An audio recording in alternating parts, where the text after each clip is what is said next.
social media? Is it content? Is it something completely separate on its own? That's what we're going to be talking about today. And I'm back here in Paris in the hustle and bustle. This is the show, Content Marketing Commute, where I join a marketer, a content marketer, a social media marketer on their commute to work. And today it's Alaric from Valeo. How are you? Good, how are you doing? Yeah, very well. Let's get on your commute. Let's head to work. Let's do it. In the hustle and bustle. And so you're group social media manager at Valeo. Exactly, right, yeah. I manage social media for the entire company, whether it's governance issues, crisis management, coordinating with our different business units, content production, moderation. It's all me. Wow, busy job. A little bit. A little bit. But lots of fun. Lots of fun. I can tell from looking at your LinkedIn that you're having lots of fun doing it. Yeah. Because you're a B2B company. I've got to get you to tell us a bit more about Valeo in a second, but you're doing social media so differently to a lot of B2B companies. That's why I sort of reached out on LinkedIn and wondered whether you'd want to talk about it, and so glad you're here on the podcast. So tell us a little bit about Valeo. Like, what is the business all about? What do you do? So Valeo is an automotive supplier company primarily, but we are transitioning into being seen as a tech company. Okay. Because a lot of what we do, we're already very focused on tech-related content. Yeah. Whether it's for any of our clients. And now it's just a question of making sure that we get the good word out, basically. Yeah. Cool. So there's probably a Valeo part in every single car that you're seeing here on the streets. Seriously? Yeah, 100%. Wow. We've been around for 100 years. We celebrated our 100-year anniversary this year. Okay. And what sort of parts? Like all sorts of things? Literally everything. Wow. Literally anything that's within a car, we make them. Wow. I have to link to your LinkedIn and your social profiles at Valeo, because having you describe what the company does and seeing it on LinkedIn, it's like the way you're approaching it is so cool, because it's not how I would think an automotive parts company would approach social media, right? Yeah, 100%. What we often say internally is that, among ourselves, is that most of us didn't see ourselves working in an automotive company. Yeah. That was never the objective. Yeah. But we wanted to work for a very innovative tech company, basically. Yeah. And we found our calling within Valeo, because it really does tick all of those boxes. Super cool. Yeah. And awesome. it's just, we have the heft of a very big player in the market, while having the sort of mobility and agility that you would expect from a tech company, I would say. Okay. As much as is possible in Europe. Yeah, totally. I just want to kind of keep it really open. Like, sure. What's been your approach to social, and since you've been at Valeo, like, how have you seen it and what have you been building? So I think a couple of things to start out. We just received the results of our benchmark yesterday for companies across the board in France. Great timing then for the yes. And we noticed that actually we are the third most influential B2B company on LinkedIn in France. Wow. And this is a complete turnaround from where we were about a year and a half ago. And it's just one of the statistics. We're the sixth most present in France. Wow. And among our direct competitors, we are in second place. Okay. So it's pretty cool. I think what really matters is that, I mean, there's so much to say, right? I think what really matters is once I joined, I said, look, we're not going to spread ourselves thin. It doesn't make sense. It's very important for us to concentrate on what we're good at. There's just one of me. Yeah. We're a small team, but let's get what we're doing right. So let's not jump into or try to focus on all social media platforms. Let's focus on LinkedIn for now, see what we can do, and then take it from there. Yeah. Because I think that what the bet, which paid out really well, the bet we placed was that Facebook and Twitter, which is now X, were becoming more and more toxic. Yeah, sure. I mean, we didn't expect the acquisition. We didn't expect Twitter to become X and all of that. Yeah. But what we said is that things are getting more and more toxic. Instagram was trying to monetize more and more. Yeah. And so LinkedIn remained a platform that was relatively healthy. Yeah. Because there is always a trace, it's funny to say this, but there's always a trace of what you do, because you're always looking at your employment. That's the objective behind the social media platform. People building their personal brand. So I know we talked about this earlier.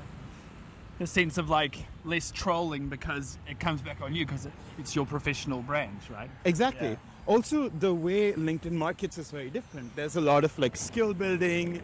That's kind of how they focus their own energies. If you looked at LinkedIn on LinkedIn, because they have obviously their own Yeah. account on their own platform, there's a strong focus on mental health. So they really know what they're doing in terms of platform management as compared to say X, etc. Yeah. So this was our bet, and it's paid off. I think people are. I mean, I personally am tired of. I'm on social media all the time because that's my job. But I'm more and more tired of just the toxicity that comes with so many of these platforms, and I find myself opening LinkedIn more and more often, even if it's for my news. Yeah. And their bet is really paying off. LinkedIn is now. There are a bunch of articles talking about how LinkedIn is like one of the nicest places on social media, that their figures are rising even among Gen Z or millennials, Younger people, yeah. which is crazy. Yeah, and But so for makes Valeo, sense. it sort of made sense to build there first, and it also comes with a sense of like, you know, the rise of TikTok and all this stuff. Yeah. Like, there's an extra channel, and instead of being average on a bunch of things, like let's be really great on one thing. I think also that LinkedIn is a space where you can experiment a lot more. The algorithms aren't as hacked or as focused on sponsored content. Right. So it just makes it such an easier space to exist on. Yeah. And yeah. Okay. We're here amongst the hustle and bustle, Alaric, and you probably hear the cars in the background, but that's what this podcast is all about. Yeah. I'm keen to get a sense from you as well about, like, your approach seems to be very on platform, and Yes. you're not, you know, a lot of B2B companies, you see it all the time. They're just posting links and trying to get people to register for their webinars and things like that. Yeah. It looks like you're taking a very different approach than that. Can you talk us through, you know, that whole thing? I think one of the things that helped is that when I joined, I realized that a lot of my stakeholders were talking about employment. Right. It was, and it remains a major focus for us in communications. Like the employer brand. And, Exactly. yeah.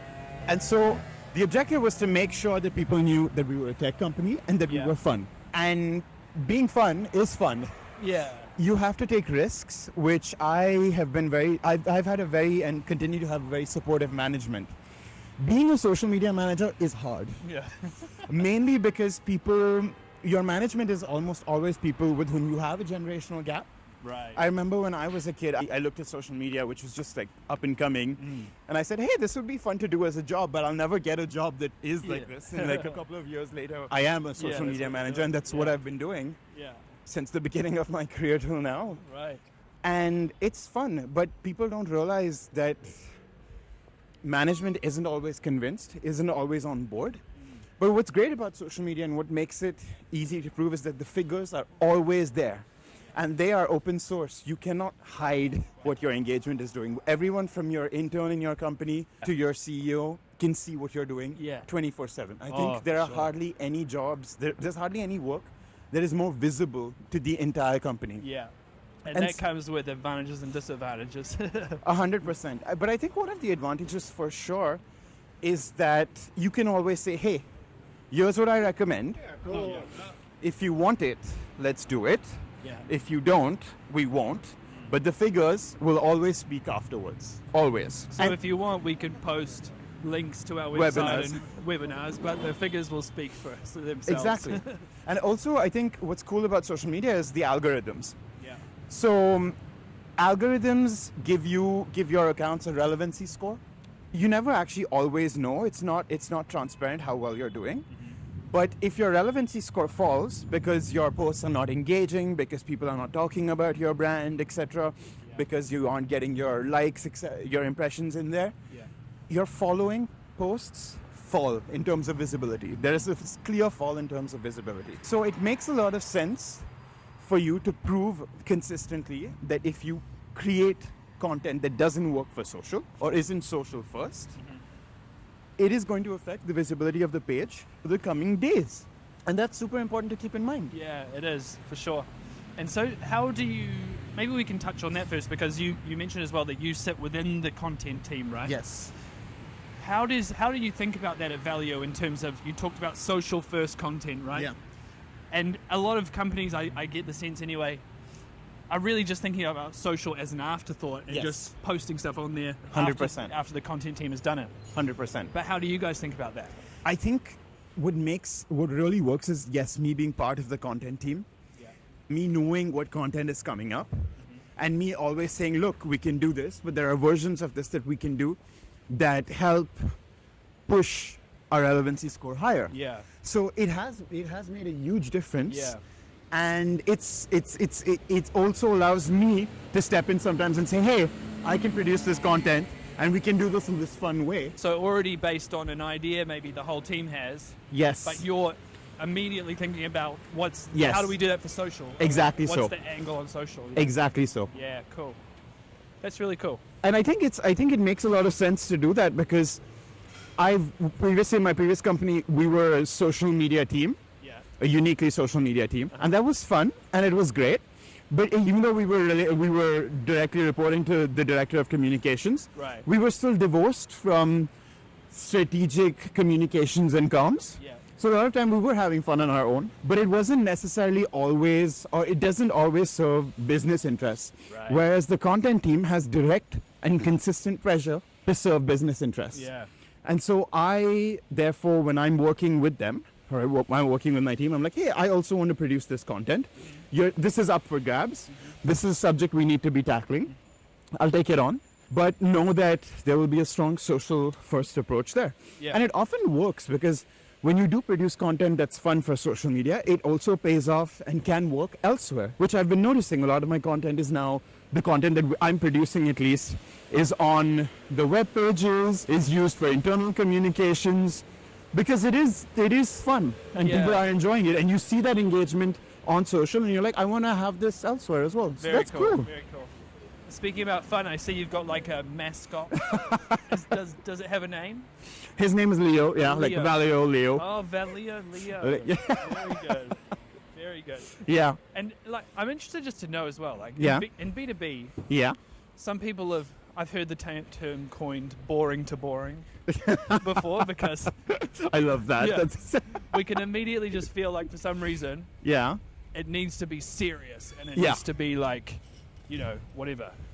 But I think you've really thought about the reason people go to social networks, even Yeah. if it's LinkedIn. yeah, They're going more and more to be entertained and to enjoy. whatever. 100%. How did you get management on board with that kind of approach? Like, I guess a lot of B2B companies aren't doing that. Yeah. I think benchmarking. So I was also recruited because my previous company was doing very well on social media. Right. And we were having a lot of fun. We're doing things that were on a much lighter tone, etc. Yeah. And I was part of that process because when I joined in my previous company, we were just two or three of us. Yeah. And by the time I left, we were like 6 to 8.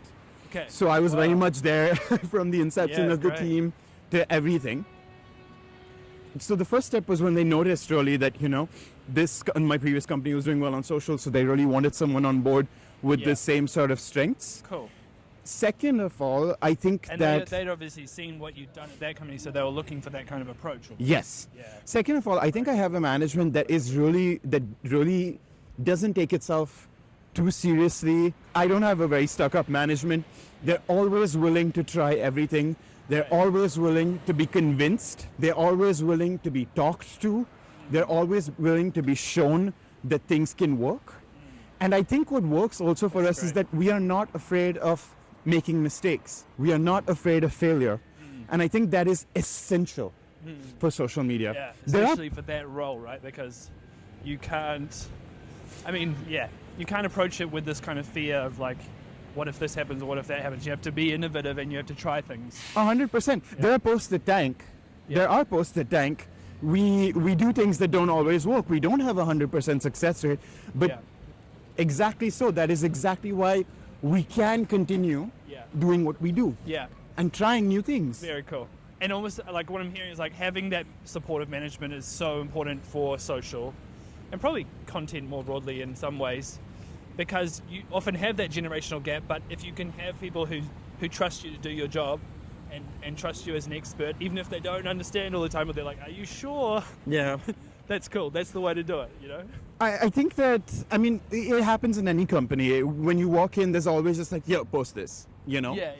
And Got an event coming up. Can you post about it? And I think that, yes, exactly so. And I think that one of the things that I learned to do is have this sort of like I think the best way to approach how I approach these things, at least, is to have this very sort of like consultant mindset Yeah. to things.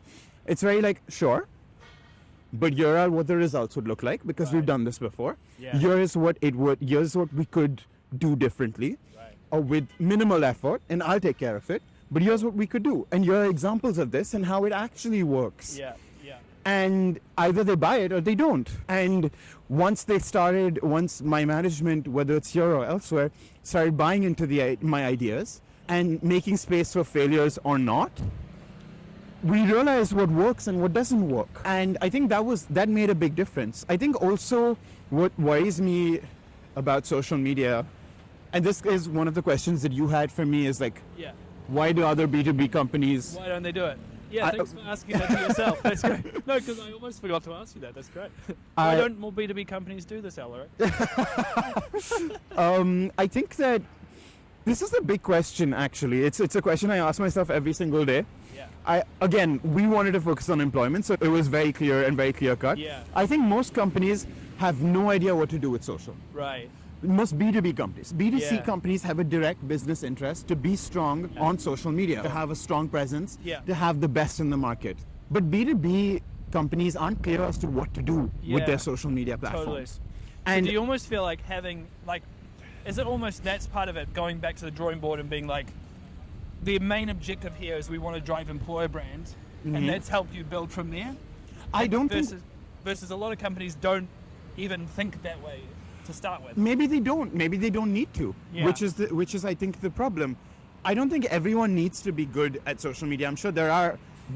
Here's the thing, right? With B2B social media, the advantages are very clear if you do it right, and we're reaping those benefits right now. If you do it wrong, most people think that there is no impact on business. Yeah, yeah. And I think that is where the problem lies. Also, it's very easy, and here's one of the things about social media that always gets my goat. It's very, very, very easy to make it seem like things are going really well. Right. You can have, for example, a company that has like 4 million followers, and you say, wow, on average our posts are engaging at like 200, 300 Yeah. likes per Yeah. post. And people are just like, wow, that's amazing. 200 people liked our content. Well, what is 200 people as compared to your 4 million followers? So there Yeah, is a misconception, and you can always use impressions. People use vanity metrics, and they're Right. very easy to produce Uh-huh. for social media. Whereas I'm just very opposed to that approach Right. myself personally. I look Yeah. at engagement. Yeah. I look at how well each of our posts are performing. Yeah. I look at our average engagement, Uh-huh. and that is what matters. Okay. So how, in terms of engagement, that's still referring to likes, shares, comments, Yes. etc., right? Yes, 100%. And so, are you almost doing that? Are you taking that in comparison to your number of followers to make sure you're thinking about how engaged your overall following is? 100%. Yeah. We are constantly thinking about that. I think when you look at social media, you have to think about the fact that there is what's called your target, in the sense that there are people who are very connected to your content. And when you post, it appears on their news feeds first. And if they engage with it in a very active way, then your content will flash on more and more news feeds. Algorithm pushes it. The algorithm pushes it out more. Yeah. So our approach is, and we've noticed this actually, our approach wasn't to concentrate on followers. Our approach was to concentrate on engagement. Because when I started, there was a strong push to concentrate on followers, to look at impressions, whether Yeah. it was for events, etc. And then I turned around and I said, no. Let's look at, ironically, the metric that is the lowest and the hardest, that is at the Yeah. moment the lowest, Yeah. and the hardest to push up. And so everyone said, So, this is intriguing, because normally social media managers want to push forward how well everything is going, whereas I was just like, let's push engagement up. That's And great. that's the fruits of our labor are really showing, because I was looking at my benchmark yesterday, and our follower growth the last 8 months is 33% higher than our follower growth for the 8 months preceding it, Okay. which is wild. Yeah, that's great. Amazing. So, But it yeah. almost speaks to me, Alaric, about like the way you're talking about there, engagement over followers. Yes.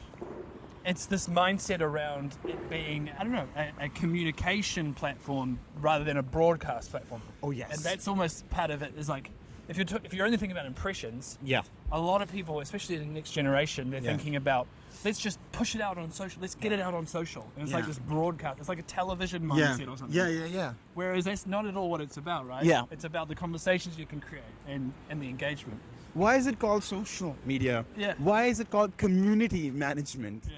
It's really to build the sense of community, to build a sense of belonging. Yeah. We think about our employees a lot because we notice that they are the ones who interact the most with our content, and they are our biggest and best advocates. Nice. And it's important to think about what they are interested in and speak to them. Yeah. A lot of them say, our company is confused with others that have similar names or do similar things. Okay. We really want content that shows that we can share to our audience, that shows Yeah. what we do as a company Yeah. in a very simple and simplified manner. And Wow. that's exactly what is at the core of our strategy, Love it. I think. Very cool. Yeah. Awesome. Have we almost arrived? Yeah, we're almost there. We're Oh, just there. brilliant. That's so good. We're just over Perfect 20 timing. minutes. This is amazing. It's been such a good conversation. So we've talked about metrics, we've talked about how you approach it and everything. Yeah. That's so cool. That point you just touched on there was quite a good one, because do you have an approach to kind of engaging the company's people in the approach to social? Like, I've always found that the company page is one thing, but almost the way people carry the brand Yeah. and their own personal profiles Yeah. is quite an interesting approach. Do you kind of try to onboard people into one strategy? There is an employee engagement tool that we are currently reworking Right. to produce content for them that they can share more easily and more efficiently. Yeah. It's in the works. I think that one thing that is at the core of what we're doing on social, at least, is constantly checking for qualitative, because we have all the Yeah, quantitative data, sure. but constantly checking in internally, whether it's management, whether it's our employees across the board, whether it's on sites. It's like, what is working for you on social? What are some of the posts that you loved? What are some of the posts you hated? Yeah. Why does this content matter to you more? Why did Yeah. you share that? And it makes a difference to do that. Totally.